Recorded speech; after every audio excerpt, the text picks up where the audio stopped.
ফলে বুঝতেই পারছেন অ্যাজ ইফ দুটো এইচএস পরীক্ষা হচ্ছে বছরে।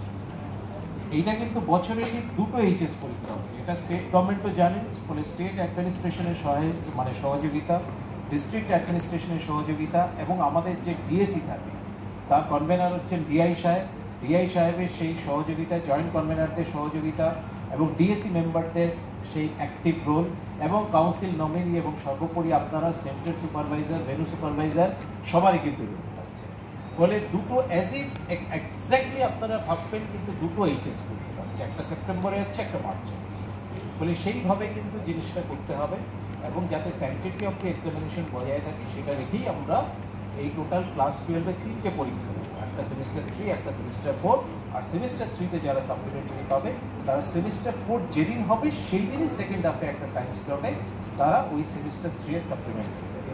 ফলে সেমিস্টার 3 সাপ্লিমেন্টারি কোয়েশ্চেন পেপার এবং তার ওয়েমার শিটও কিন্তু আমরা সেমিস্টার 4-এর সাথে কিন্তু ডিসপ্যাচ করি।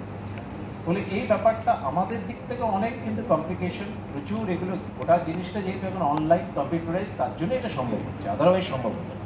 এটা অফলাইন হলে ম্যানুয়ালি এটা কিন্তু কোনোদিনই আমরা করতে পারতাম না।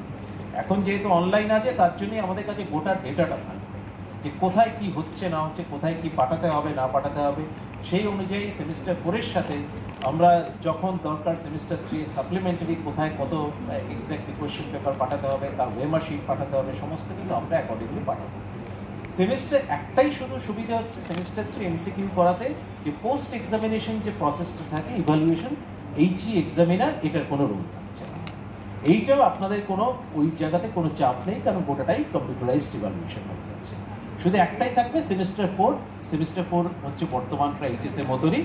ফলে সেইভাবেই আপনারা এইচই এক্সামিনার যেভাবে হয় সেইভাবেই কিন্তু ওটা ইভ্যালুয়েশন হবে। হ্যাঁ, ওটা মার্কসটা অনেক কমে যাচ্ছে, খাতা দেখা ভলিউমটা কিন্তু কম। আচ্ছা আমি বলছি আগে একটু বলে দেই, এখন যে সিস্টেম আছে তাতে যেটা রয়েছে এরকম কেউ কিন্তু করতে পারে, পার্টিকুলারলি যারা জয়েন্ট রেশন তারা সেমিস্টার 3 কোনো পরীক্ষাই এপিয়ার করবে না একসঙ্গে, যেহেতু সে হয়তো জয়েন্ট দেবে গোটা, তাকে তো প্রিপারেশন করতেই হবে একসঙ্গে। পুরো সেমিস্টার 3 সেমিস্টার 4-এ মানে সেমিস্টার 3 সব কটা সাপ্লিমেন্টারি আর সেমিস্টার 4-এর পরীক্ষা একসঙ্গে সেমিস্টার 4-এ দেবে। থিওরিটিক্যালি সে করতে পারে, কিন্তু ফাইনাল যখন রেজাল্ট বেরোবে তার পাশে কিন্তু তার ওই সাপ্লিমেন্টারি কলম হিসেবে তাকে এস করে থাকবে, মানে আলটিমেটলি কিন্তু এইচএস রেজাল্টে সেই যে সাপ্লিমেন্টারিতে পাস করেছে সেটা কিন্তু রেকর্ডে হবে।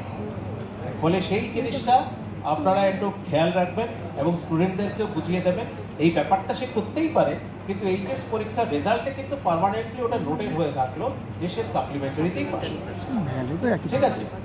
আর আরেকটা জিনিস হচ্ছে খুব গুরুত্বপূর্ণ, এটা একটু খেয়াল রাখবেন, যেটা আমাদের ডিএস এক্সাম বললেন, অ্যাটেন্ডেন্সটা কিন্তু ভীষণই গুরুত্বপূর্ণ।